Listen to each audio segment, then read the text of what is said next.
इस वीडियो में हम देखेंगे गोशवारे कौन जमा करवाएगा, इसकी ज़रूरत क्यों और किसको है, हमें फाइलर होना चाहिए या नहीं, फाइलर होने के फ़ायदे और नुकसानात क्या हैं, फर्दर ये कि फ़ाइलर होने का सही वक्त क्या है। अस्सलाम वालेकुम, मैं हूं नईम भट्ट एडवोकेट। जैसा कि आप लोग सब जानते हैं कि आजकल न्यूज़ में और डिफरेंट सोशल मीडिया प्लेटफॉर्म पर इवन के एफबीआर आपको मैसेज कर रहा है कि आप फाइलर हो जाएं, अदरवाइज़ कोर्सिव मेजर अडॉप्ट किए जाएंगे।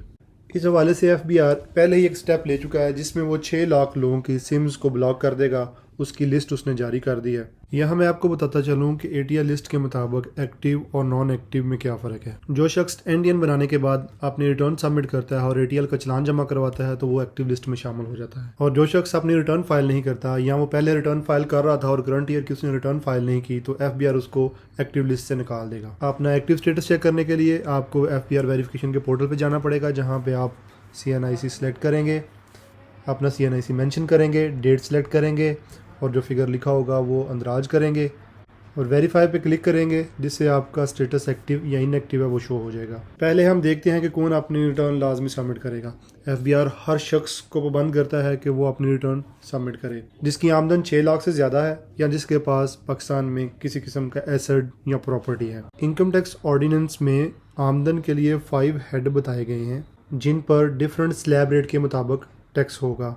आप ऊपर वीडियो में देख भी सकते हैं। ऑन दी अदर हैंड अगर हम इंडिविजुअल पॉइंट ऑफ व्यू की तरफ देखें तो ये डिपेंड करता है कि इसको फाइलर होने की ज़रूरत है या नहीं है। इसमें सबसे पहले अगर आपने कोई प्रॉपर्टी परचेज या सेल करनी है तो अगर आप फाइलर होंगे तो आपने 3% एफबीआर का टैक्स पे करना है। अगर आप नॉन फाइलर हैं तो परचेज करते हुए 10.5% पे करेंगे और सेल करते हुए 6% गेन टैक्स पे करेंगे। इसके अलावा नई गाड़ी की रजिस्ट्रेशन या आपके पास 1000 सीसी से ज़्यादा की गाड़ी है तो टोकन टैक्स में आपको छूट मिलेगी। फर्दर सेविंग अकाउंट का मुनाफा या investment in shares and securities के डिविडेंड पर एडवांस टैक्स की मद में फाइलर का 15% और नॉन फाइलर का 30% डिडक्ट कर लिया जाता है, जो कि एनुअल रिटर्न के टाइम फाइनल इनकम के तौर पर एडजस्ट किया जाता है।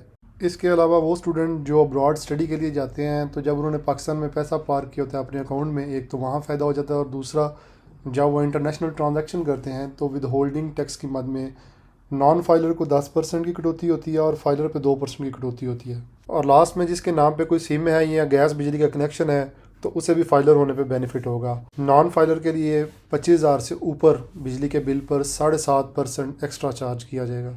इसके अलावा एक मेजर कंसर्न है, जब आप बैंक से विड्रॉ करते हैं 50,000 से ऊपर 1 लाख तक तो 600 रुपया पर लाख पे आपको ना चार्ज किया जाता है बैंक, तो वो अगर आप फाइलर होंगे तो वो भी आपको नहीं पड़ेगा। इसके अलावा अगर आप कोई प्राइज़ विनिंग करते हैं तो या आपकी लॉटरी निकलती है तो उस पर भी जो फाइलर है उसको 15% चार्ज किया जाता है और नॉन फाइलर को 30%। One thing keep in mind, अगर आप एक दफ़ा फाइलर होगे तो आपको हर साल अपने गोशवारे जमा करवाने पड़ेंगे।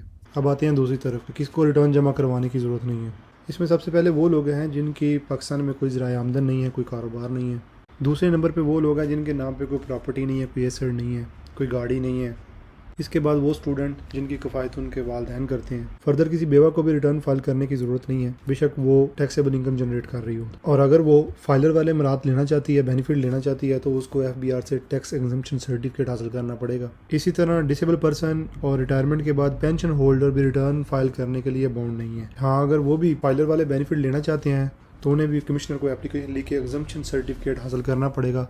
और एंड पे ओवरसीज, जिसकी सारी इनकम बाहर से जनरेट होती है, पाकिस्तान में उसका कोई भी सोर्स ऑफ इनकम नहीं है, तो वो भी रिटर्न फाइल करने के लिए बाउंड नहीं है। और जिस शख्स का एक दफ़ा एनटीएन बन जाए और वो रिटर्न अपनी सबमिट ना करे तो एफबीआर उसको नोटिस जारी करेगा और वजाहत मांगेगा कि आपने रिटर्न क्यों नहीं जमा कराई। और अगर कोई शख्स जो इनकम टैक्स गोशवारे जमा भी नहीं करवा रहा और एफबीआर उसको नोटिस भी जारी नहीं कर रहा तो इसका मतलब ये नहीं कि वो टैक्स शेल्टर में नहीं है, एफबीआर की उस पर नज़र नहीं पड़ी या उसको नोटिस सर्व नहीं हुआ। इसके अलावा किसी किस्म की इन्फॉर्मेशन चाहिए हो तो दिए गए नंबर पर आप रब्ता कर सकते हैं। और आखिर में इस चैनल को सब्सक्राइब कीजिएगा। आपका बहुत शुक्रिया।